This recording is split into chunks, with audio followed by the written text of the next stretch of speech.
Hi నమస్తే welcome to Myra media నేను మీ కేవీఆర్ కాలం ఎంత విచిత్రమైందో చూసారా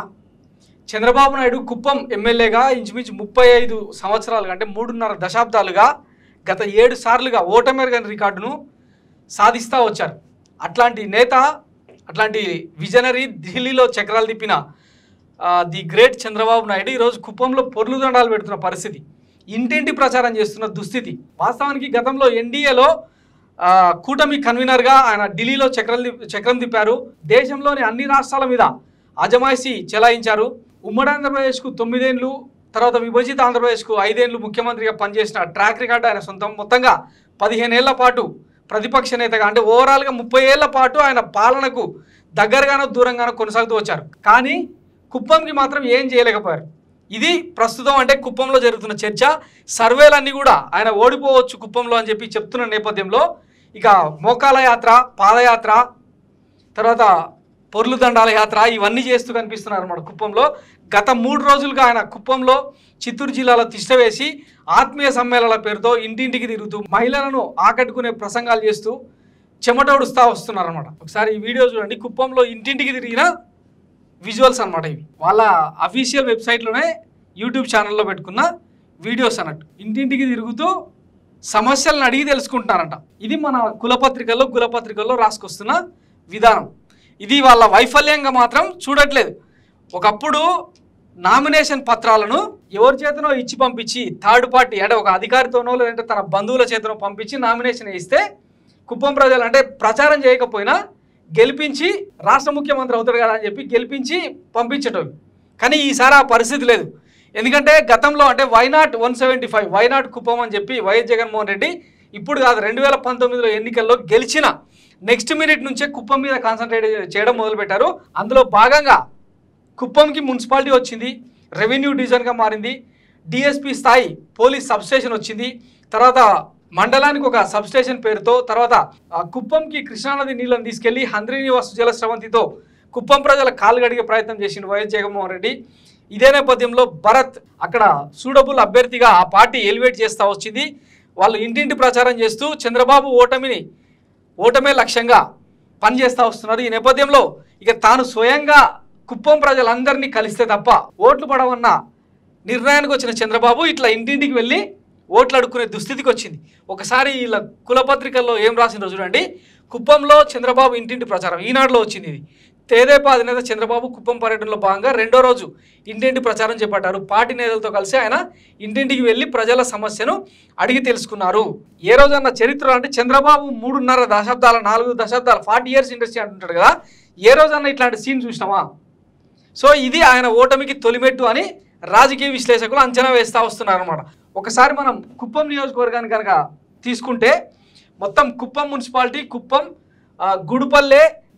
శాంతిపురం రామకుప్పం ఈ 5 డివిజన్లు ఉంటాయన్నమాట ఇందులో కుప్పం మున్సిపాలిటీ వదిలేస్తే 4 మండలాలు ఈ 4 మండలాల్లో కూడా వైసీపీకి తిరుగులేని మెజారిటీ వచ్చింది మొన్న స్థానిక ఎన్నికల్లో ఎంపీపీలు జెడ్పీటీసీలు అందరూ కూడా వైసీపీ అభ్యర్థులే గెలుపొందారు ఇక కుప్పం మున్సిపాలిటీ కూడా 80కి పైగా వార్డులున్న కుప్పం మున్సిపాలిటీలో 78 స్థానాలను వైసీపీ క్లీన్ స్వీప్ చేసింది ఈ నేపథ్యంలో స్థానిక ఎన్నికల్లో గెలిచిన జోరులో ఉన్న వైసీపీ పార్టీ ఈసారి చంద్రబాబుని ఎట్టి పరిస్థితుల్లో ఓడాలని అక్కడ కంకణం కట్టుకున్నారు ఇక ఒక్కసారి కనుక మనం తీసుకుంటే 1989లో అంతకుముందు చంద్రగిరిలో ఎమ్మెల్యేగా పోటీ చేసి 83 ఎన్నికల్లో గెలిచిండు ఆ తర్వాత ఎన్నికల్లో ఓడిపోయిండు ఆ తర్వాత ఎన్టీఆర్ పార్టీ పెట్టిన తర్వాత టీడీపీలోకి వచ్చిన తర్వాత 89 నుంచి వరుసగా 2019 వరకు ఆయన్నే గెలుస్తూ వస్తున్నారు అనమాట ఎప్పుడు కూడా అంటే 50,000కు మించిన మెజారిటీ 1999లో 65,000 మెజారిటీ 2004లో 59,588 మెజారిటీ 2009లో 46,066 2014లో 47,121 ఓట్ల మెజారిటీ మొన్నటి ఎన్నికల్లో 30,722 ఓట్లకు తగ్గిపోయింది అనమాట ఆయన మెజారిటీ అయితే ఇప్పుడు ఈయన చేస్తున్న ప్రయత్నం ఏదైతే ఉందో ఇంటింటికి ప్రచారం పేరుతో 1,00,000 ఓట్ల మెజారిటీని టార్గెట్గా పెట్టుకొని చంద్రబాబు కుప్పంలో తిరుగుతూ ఉన్నారని చెప్పి మన పచ్చ సోషల్ మీడియా రాసుకుంటూ వస్తున్నారు జాకిలు పెట్టి లేపుతా ఉన్నారు అనమాట అయితే ఇక్కడ 1,00,000 ఓట్ల మెజారిటీ కోసం కాదు ఫస్ట్ ఆఫ్ ఆల్ ఈయన ఇంటింటి ప్రచారం చేస్తుండడం మోకాళ్ళు యాత్రలు చేయడం పొర్లు దండాలు పెడుతుండడం ఈయన ఓటమికి నిదర్శనం అని చెప్పి ఒక వాదన జరుగుతుండగానే ఇంకొక ఈక్వేషన్ ఏంటంటే కుప్పంలో ఈయన కర్ణాటక నుంచి అటు చెన్నై నుంచి తమిళనాడు బోర్డర్ అంటే 2 రాష్ట్రాలకు బోర్డర్గా ఉంటుందన్నమాట కుప్పం. ఆ పక్క రాష్ట్రాల నుంచి ఇంచుమించు 30,000 దొంగ ఓట్లను తెచ్చి ఆయన మెజారిటీని పెద్దగా చూపించుకునే ప్రయత్నం చేశారని చెప్పి వైసీపీ నేతల వాదన. ఇదే క్రమంలో కొంతకాలం క్రితం ఎలక్షన్ కమిషన్ పని మొదలుపెట్టినప్పుడు వైఎస్ఆర్సీపీ మొట్టమొదటి చేసిన పని ఏంటంటే కుప్పంలో దొంగ ఓట్లను ఏరివేయండి అని చెప్పి ఒక అప్లికేషన్ పెట్టింది. ఆ నేపథ్యంలో ఇంచుమించు 30,000కు పైగా ఓట్లను ఎలక్షన్ కమిషన్ ఏరేసిందని చెప్పి ఒక వాదన ఉంది. ఈ నేపథ్యంలో ఆయనకు వచ్చిన 30,722 ఓట్లలో 30,000 దొంగ ఓట్లు పోతే ఇక మిగిలేది ఆయనకు 722 ఓట్లు. ఈసారి ఇవి కూడా పడతాయా లేదా, లేదంటే ఈ దిక్కుమాల ఈక్వేషన్స్, ఈ ఆర్థడాక్స్ ఇవన్నీ పక్కన పెడితే ఈసారి ఆయన గెలుస్తాడా లేదా అన్న చర్చ పెద్ద ఎత్తున జరుగుతుంది. ఆఖరికి తూర్పుగోదావరి, వెస్ట్ గోదావరి జిల్లాలో బెట్టింగ్ మాఫియా, బెట్టింగ్ అంటే ఎలక్షన్ల మీద బెట్టింగ్ వేసే బెట్టింగ్ రాయిలు సైతం కుప్పంలో చంద్రబాబు ఓడిపోతున్నారని చెప్పి పెద్ద ఎత్తున పందెం కాస్తా వస్తున్నారు. ఇది చంద్రబాబు దక్కించుకున్న ఘనత, అరుదైన రికార్డు. వాస్తవానికి అంటే రాష్ట్ర స్థాయిలో ప్రొజెక్ట్ అయిన ఏ లీడర్ కూడా సొంత నియోజకవర్గం మీద పెద్దగా ఫోకస్ చేయకుండా మొత్తం రాష్ట్ర వ్యాప్తంగా తన పార్టీని గెలిపించుకునేందుకు తన మీద నమ్మకం పెట్టుకున్న అభ్యర్థుల గెలుపు కోసం కృషి చేస్తూ ఉంటారు. కానీ చంద్రబాబు మాత్రం కూటమి పొత్తుల నేపథ్యంలో అదొక పెద్ద హెడేక్గా మారింది. నమ్మిన నాయకులు నరసాపురంలో రఘురామకృష్ణరాజు, తర్వాత మైలవరంలో దేవినేని ఉమా ఇట్లాంటి వాళ్ళకు టికెట్లు ఇవ్వలేక ఈసారి అంటే పూర్తిగా నేలగరిచిన పరిస్థితి అనమాట. ఈ నేపథ్యంలో అభ్యర్థుల గెలుపు సంగతి పక్కన పెడితే తాను స్వయంగా గెలుస్తానో లేదోనన్న డైలమాలో ఈయన పడిపోవడం. ఈ నేపథ్యంలోనే మద్యం రేట్లను తగ్గిస్తామని చెప్పి, ఇంటింటికి డోర్ డెలివరీ చేస్తామని చెప్పి, 4,000 పెన్షన్ రోజు పొద్దున్నే అంటే 1వ తారీఖు పొద్దున్నే తెచ్చిస్తామని చెప్పి ఒక దిక్కుమాలిన స్టేట్మెంట్లు ఇస్తా వస్తున్నారు. ఈయన పరిస్థితి చూసి ఇది అంటే జనానికి అక్కడికి వచ్చే కేసు కాదు, ఎర్రగడ్డ మెంటల్ కేసు అని చెప్పి స్థానికంగా వినిపిస్తున్న వాదన. సో మరి ఈ టైంలో ఇంటింటి ప్రచారం చంద్రబాబుకు అక్కడికి వస్తుందా? ఈ విజనరీ మళ్ళీ గెలిచి గట్టెక్కుతాడా? రాష్ట్రంలో రాజకీయాల్లో చక్రం తిప్పుతాడా లేదా అన్నది రాబోయే ఎన్నికల్లో తేలుతుంది. జూన్ 4న కుప్పం ఫలితం రాబోతున్నది. ఆ రోజు రాష్ట్ర ముఖ్యమంత్రిగా ఎప్పుడో అయిపోయింది, అది వేరే సంగతి, అది ఒడిసిన ముచ్చట. రాష్ట్ర ముఖ్యమంత్రిగా మరొకసారి ప్రమాణం స్వీకారం చేస్తాడో లేదో అది తర్వాత. ఎందుకంటే సర్వేలన్నీ ఇప్పుడు వైఎస్ జగన్మోహన్ రెడ్డి గెలుస్తాడు, ఎట్టి పరిస్థితులు ఓడిపోతాడన్నది ఎవ్వరు కూడా మాట్లాడలేదు. మెజారిటీ ఎంత, ఎన్ని సీట్లు రాబోతున్నాయి అన్న దాని మీదనే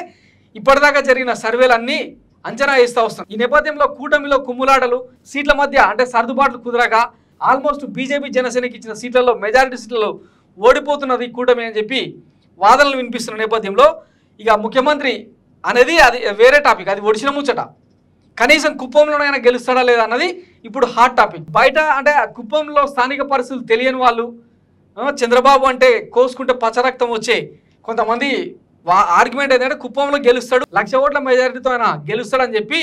ఘంటాపథంగా చెప్తున్నారు. నిన్న ఒక ఫ్రెండ్తో మాట్లాడుతుంటే చెప్పింది ఏంటంటే కుప్పంలో చంద్రబాబు గెలుస్తాడంటే గెలుస్తాడు, ఎంత మెజారిటీ అంటే 1,00,000. అసలు కుప్పం ఏ జిల్లా అంటే అనంతపురం. ఇట్లా అంటే కనీసం రాజకీయాల గురించి అవగాహన లేని వాళ్ళు, చంద్రబాబును అభిమానించే వాళ్ళు మాత్రం ఇట్లా ఒక హెల్యూజినేషన్లో ట్రాన్స్లో బతికేస్తున్నారని చెప్పి